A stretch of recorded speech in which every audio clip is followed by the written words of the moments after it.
Welcome everybody to today's episode of Sold! Exclamation point.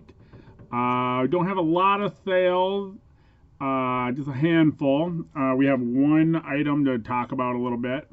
Let's get right into it. We'll see if we can't get under 10 minutes today. First is the Smoky collection sales. One with a 5-card lot of all Dodger players. At least I think so. There's one minor league card in there, and I'm not sure if it was a Dodger affiliate. Best card out of here is probably the Kareem Garcia. He was a big deal prospect back in the day and never quite panned out. Yeah. 29 for that. And then we got a 2-card lot of Topps Heritage Miners. And that would be a Brandon Drury, or Miguel Almonte. That one, I grabbed the wrong card. And a Brandon Drury. Okay, let's get into our topic today. So, we sold this Miami Hurricanes hat. Starter. Okay condition, but really good shape. So, you could wear it right away, or it could use the cleaning, depending on how clean you need your stuff to be. This went for $15.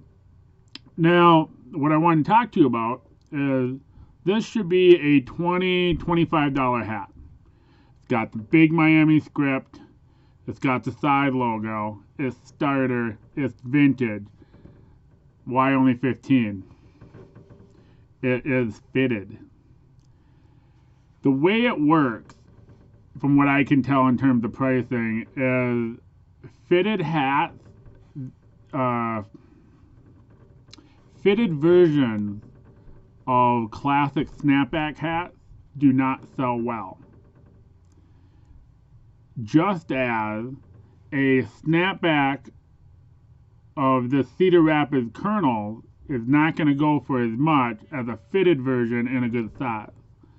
Now I say good size because 6 7/8 is basically a children's size and hard to find buyers. But anything between 7 1/8 and 7 3/4 is a common head size. So if I had a snapback of this Colonel's hat, that would sell for less than the fitted. But if I have a snapback of this Miami hat, I'm going to sell it for higher than this fitted. And this is a 7 1/4 too, so we're not in uncommon size ranges. It takes a little while to know which is which. Usually pro models, the fitted versions are going to go well on field stuff.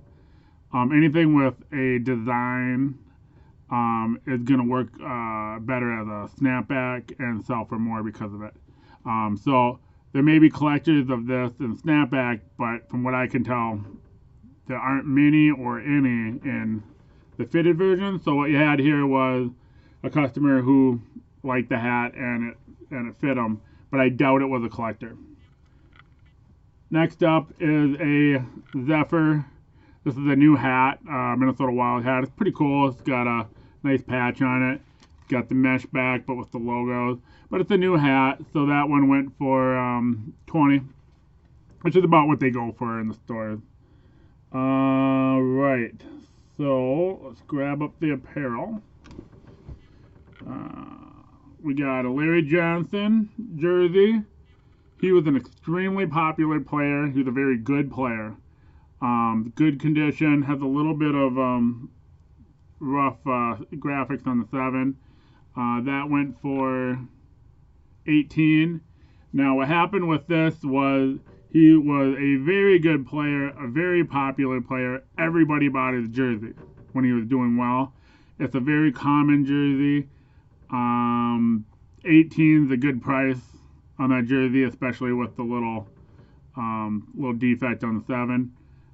So that's something that we talked earlier about, defensive tackles and safeties and how you really want to find those jerseys, not because they were super popular, but because they didn't make very many of them, and so they're extremely rare. Larry Johnson fits that. Really popular at the time, high supply, maybe not appreciated right now, so nobody's clamoring for his jersey. It's not going to be a Brady or a Barry Sanders and Emmitt Smith, where even though supply is high, popularity is even higher, and so you can still get reasonable values for them. So LJ just hits that popular at one point, high supply, maybe not so popular now, low price. Next up is, this is pretty cool. I thought I was going to get more for it. This is a Rose Bowl Badgers Stanford from 2000. And we got 23 for this, which is fine. You know, bowl game, I actually pass on a lot of bowl games. Unless it's particularly old, so 95 or earlier. It depends on the bowl. It depends on the bowl game too. So like the Rose Bowl is cool, national championships are cool. You know, certain bowl games are a little better than others. However, if you're at the 2009, you know, Music City Bowl, which I don't even know if that happened in 2009. Let's say it did.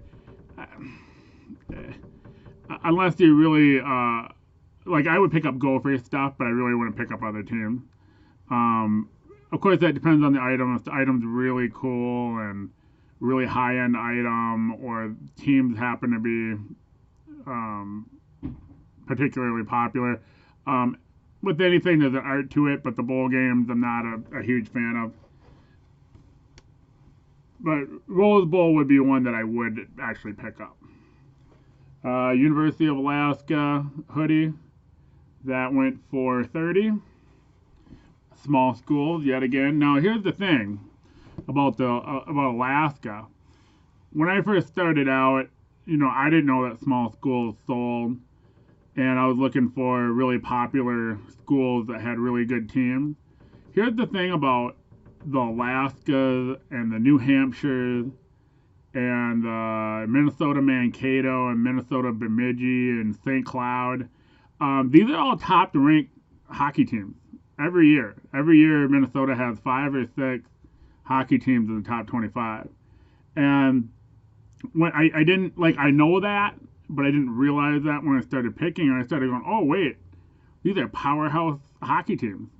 And so that got me into buying the smaller schools in Minnesota or other smaller schools that were hockey powerhouses. And then that got me picking up some other small schools, and that's when I realized small schools in general sell well.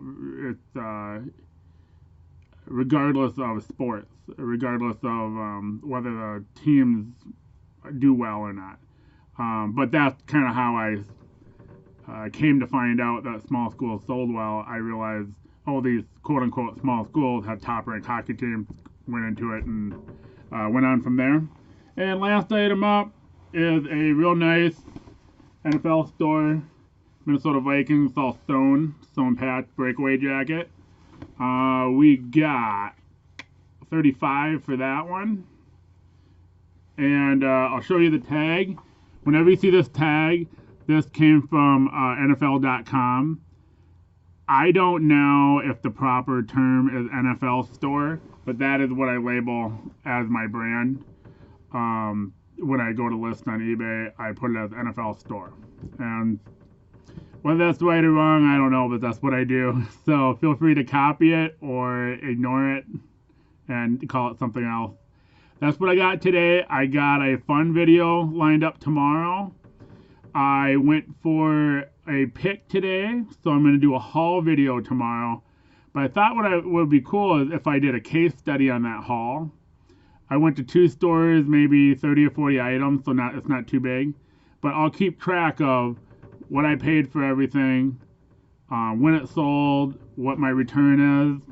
Might be fun, might be dumb, I don't know. We'll find out together. Thanks for watching. Have a great night.